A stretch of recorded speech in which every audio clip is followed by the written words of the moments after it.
As we move on to our final issue, housing and homelessness, I am going to hand over to Zach to lead us through a live poem.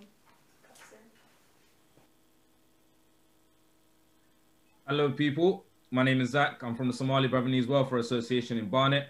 They're watching me as well, so hello everyone there. Earlier this evening, we asked you to describe your home.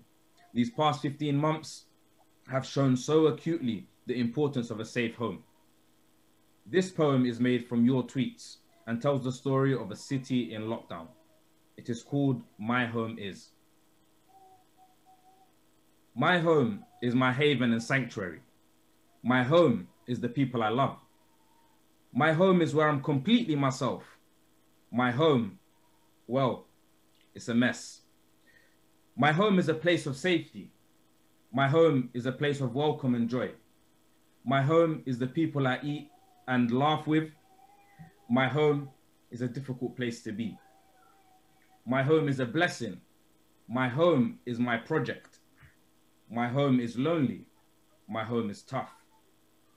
My home should be my safety net. My home is where I stop. My home is filled with memories, but my home is where I belong.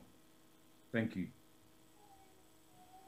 Thank you all for being part of that poem that was made from your tweets and messages.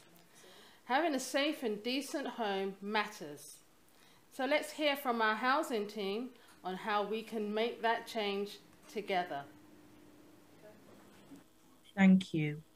My name is Shamara Fletcher, and I'm a principal partner with Churches Together in England and a leader within Tower Hamlet Citizens. London has a housing crisis, and the pandemic has only made things worse. As London citizens, we've secured community land trust homes across all of London and more affordable homes on the Olympic Park. Last year, we opened Malachi Place, supported accommodation for people facing homelessness, led by the community and the Ilford Salvation Army. So let's hear from Stephen. Over to you. Good evening. My name is Stephen. I live at Ilford Salvation Army's Malachi Place. Before that, I was homeless for 15 months. I found myself sleeping in car parks. I became depressed because I felt invisible. When you're on the street, you lose hope and everything spirals. Since being in Malachi, everything is different. I have a community of friends and neighbours. I'm excited about my own future. But this isn't just about me. There are hundreds of people on the street who deserve a chance I was given. Will you help us grow Malachi Places across our city? Thank you. Homelessness takes many different forms. And for countless families, it means being stuck in bad, temporary accommodation for years. Now let's hear from Sarah. Over to you, Sarah. Hi, I am Sarah. I am user of Spresa program, which is an active member of Telco and South London Citizens. My husband, our little girl, and I live in a shared temporary accommodation. We live in only one room, and we have to share the kitchen with other families. There are cockroaches on the floor, hanging wallpaper, and dumps everywhere. How many of you tonight are parents or grandparents? You will understand my pain. I have to turn the reality into an imaginary world. I tell my daughter that cockroaches are here looking for their mom. We look at the cracked ceiling and imagine a big map of the world, where the cracks are river and the dump is sea. I tell myself many times that having a roof over our head is better than being outside. I hope if you became the mayor of London, you will do everything in your power to make sure children don't have to live in conditions like this. Well done, Sarah. Well done. Everybody, all 5,000 people can feel your pain this evening. And together we must do better. We're now going to hear from JP. Over to you.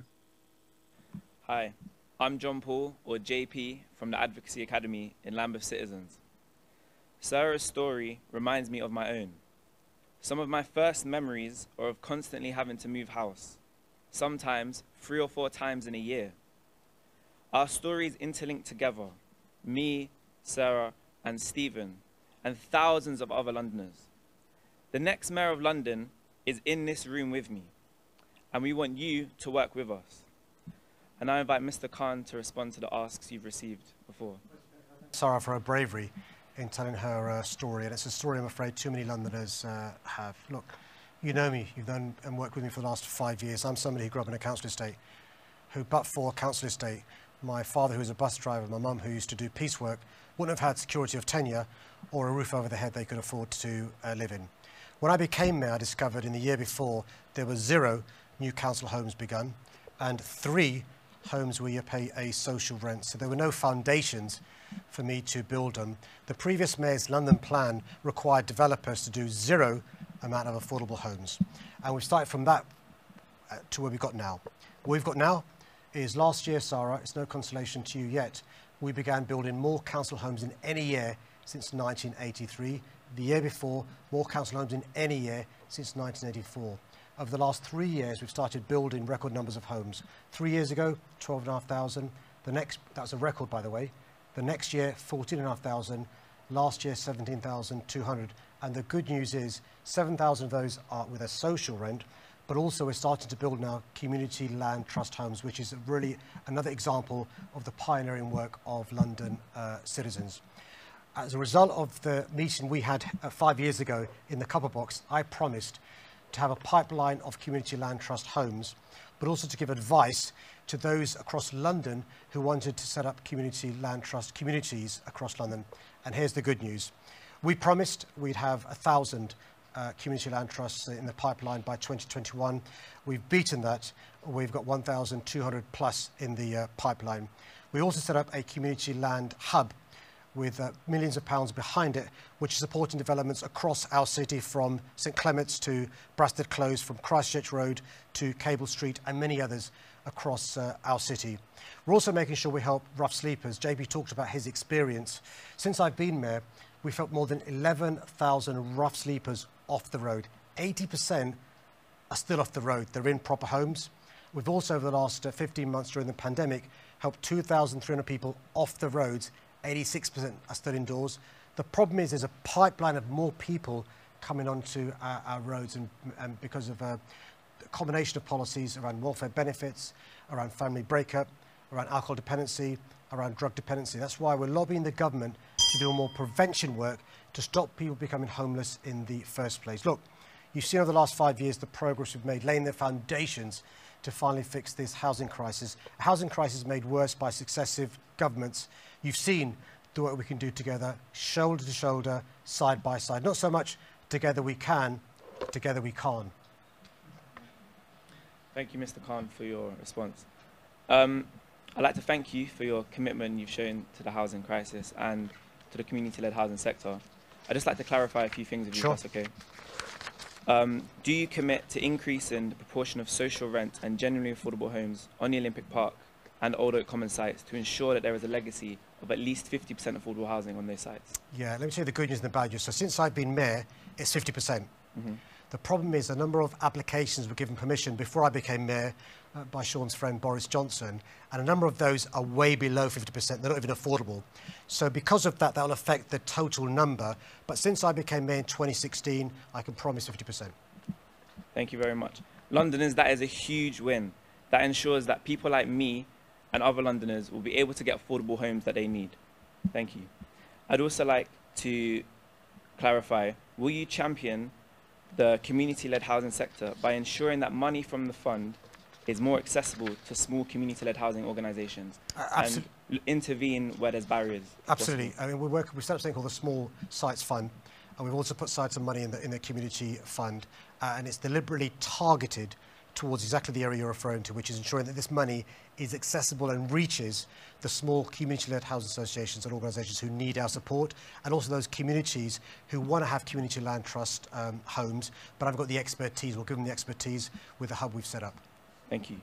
I'd also like to ask, will you use GLA-controlled land and your influence over other landowners to ensure that more sites like Malachi Place are available for innovative homeless accommodation for homeless people? Absolutely, and it's worth just saying this, the council there, Redbridge Council, the leader, Councillor Jazz Athwell, was really brave doing this, and I was with him last week in Redbridge. He was opposed by other political parties, including the Conservatives, but he was brave because it's an important project. You've seen the difference it's made to just one person taken off the streets. I promise I'll carry on being that brave mayor, supporting great council like Redbridge if I'm re-elected on May the 6th.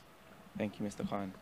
I'd also like to ask, will you champion a set of stretching quality standards for temporary accommodation in London? Absolutely. What we've seen is not just poor quality standards in some permissions being given by councils, but the government's now allowed what's called permitted development. You can switch an office to becoming homes without the need for planning permission, and they're rabbit hutches. What I've been saying is we must have good design, good quality homes. The capital scheme is one scheme, and we've made sure with the New London plan that design is at the start, including space for children to play in as well. We've made sure in every development there's things for families to do, there's community space, but also we've made sure within 10 minutes of any home there is green space for children to play in, shown to be even more important over the last 15 months. Thank you very much. Thank you for your commitment to supporting us on temporary accommodation. This is such an important issue for our members, and we're excited to work with you on that. London citizens, I want everyone at home, the thousands of you watching at home and in your institutions, to recognise what an important moment that is. One of the mayoral candidates has agreed to work with us on an issue that is in desperate need of attention. And we, as London citizens, have put that on the agenda for Londoners. Thank you, Mr. Stay safe. Thanks, JP. Mr. Bailey, I invite you to respond to our ask. You'll have 3 minutes as well. Thank you so much. Look, this is the big problem that London has faced for many, many years. And the truth is simply not enough homes have been built since 2016. We were given really huge figures. Those figures never materialised. And I know how important it is and what pain that leads to. I was homeless through most of my 20s. So when I hear JP speak, I had times where I was moving 2-3 times a month because I was just desperate and relying on people to have a place to put me. The one thing we know to help our housing crisis in London, we have to build more. So what I'll be doing is creating a City Hall-backed and controlled housing developer with one goal: to produce appropriate housing for London. It's not about profit, it's about building those houses for social rent and, of course, for people to move on as well. We have to build across the piece so people can move up and leave some space at the bottom for people to move in. And how wonderful would it be to be removed from the scope of a dodgy landlord who could get his hands on you and take all your money away. Look, creating community land trusts as well. I used to be the chair of my housing association. We sat in our little group and we looked after the homes that we lived in. And the really important thing about that, we were able to keep costs down. We were able to help the poor members of our community because we had that control. What was very tough for us was the expertise around housing and all the rest of that. And it's a kind of area where you really want to do the work, but you do have to have the expertise because the values of the properties are so high. So I think we need to give more money to that process and give more smaller groups the ability to form those groups, because what we want, we have lots of small sites across London. We could allow those groups to have those sites, but of course we need to support them to do that. And I don't just mean financially, of course, but with expertise as well, so they can make the best of it for the people around them. And you talked about rough sleeping. And when I hear about Malachi, it just reminds me that we need to permanently establish an emergency housing unit, that we can get the information centrally held at City Hall so that people can find those places much more easily. Organisations who want to offer the space know that there's a central place they can give it, so it's administered in the correct way. So for all of your pledges, I think they are so heading in the right direction, but ultimately in London we need to build more, and that's my plan, to build more affordable homes in London.